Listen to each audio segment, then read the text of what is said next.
হঠাৎ এরকম একটা স্বপ্ন দেখে মনে একটা প্রশ্ন জাগলো। সত্যি এরকম জায়গা আছে?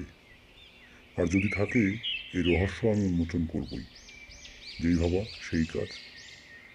তাই রাত্রে পোশাক চেঞ্জ করে বেরিয়ে পড়লাম পিশাচনগরের শ্মশানের উদ্দেশ্যে। সত্যি গ্রাম খুবই সুন্দর, চারিদিকে প্রাকৃতিক সৌন্দর্যে ভরা। শহরে থেকে থেকে দম বন্ধ হয়ে এসেছিল। আজকে যেন কিছুটা স্বস্তি পাচ্ছি। এই জন্য বুঝি শহরের মানুষ গ্রামে বেড়াতে আসেন।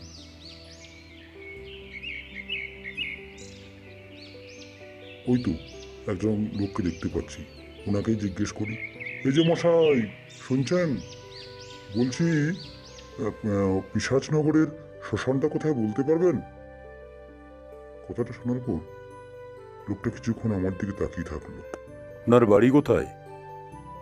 এ গায়ে তো তোমাকে কোনোদিন দেখিনি। না না, আমার বাড়ি এ গ্রামেই, পূর্ব পাড়ায়। আমি ছোটবেলা থেকেই মামার বাড়ি ছিলাম কলকাতায়। এই কয়েক মাস হলো ডাক্তারি পাশ করে গ্রামেই পোস্টিং নিয়েছি। তাই গ্রামের ব্যাপারে কিছুই জানি না, তাই আপনাকে জিজ্ঞেস করছিলাম। সেই তো বুঝলাম, কিন্তু তুমি শ্মশানে গিয়ে কি করবে? ওখানেই তো দিনের বেলাও কেউ যায় না। কেন, সেরকম কিছু হয়েছে নাকি যে লোকে দিনের বেলাও শ্মশানে যায় না? হ্যাঁ, ঘটেছে বটে। পিশাচনগরে শম্ভু নামে একজন কৃষক ও তার স্ত্রী সরমা করে গ্রামের শেষ প্রান্তে থাকত। কয়েক মাস পরে শম্ভু জানতে পারে সে সন্তানের বাবা হতে চলেছে। কথাটা শুনে শম্ভুর আর আনন্দ ধরে না। সেই আনন্দে সারাদিন যে টাকা রোজগার করেছিল, সেই টাকা দিয়ে তার স্ত্রীর জন্য কিছু ফল কিনে নিয়ে বাড়ি যায়।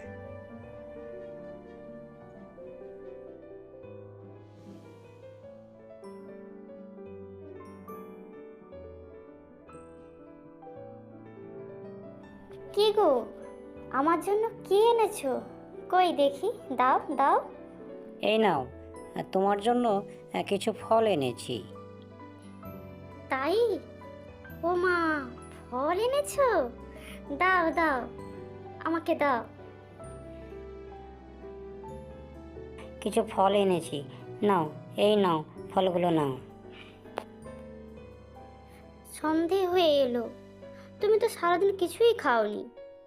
চলো চলো, তোমাকে কিছু খেতে দিই।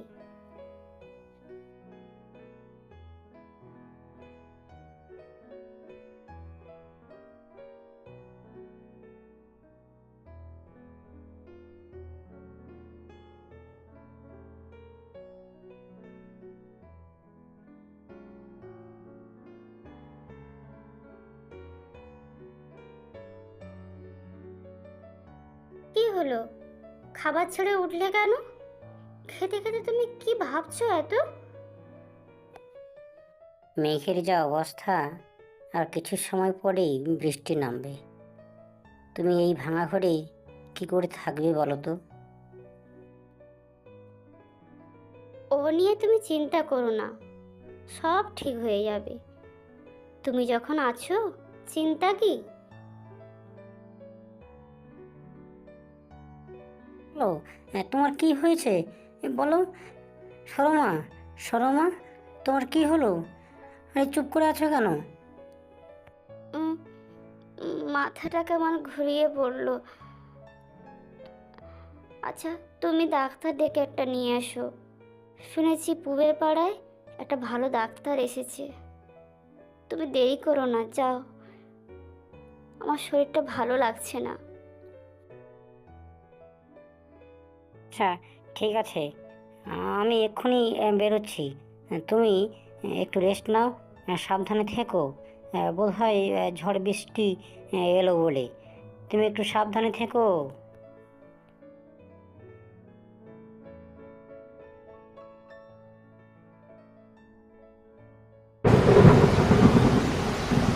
বাড়ি থেকে বেরোতেই প্রবল বেগে ঝড় বৃষ্টি শুরু হয়েছে। সঠিক অন্ধকার, সামনে থেকে দেখে কাউকে চেনার উপায় নেই।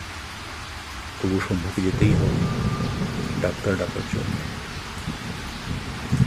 বিষাদনগরী শ্মশান পেরোবার সময় শম্ভু অনুভব করলো পিছনে কেউ যেন ধাওয়া করছে, কিন্তু বুঝে ওঠার আগেই তাকে ছুরির আঘাতে ক্ষত বিক্ষত করে দিয়েছে। পরের দিন সকালে গ্রামের মানুষ দেখতে পায় শম্ভুর নিথর দেহ পড়ে রয়েছে শ্মশানের কাছে।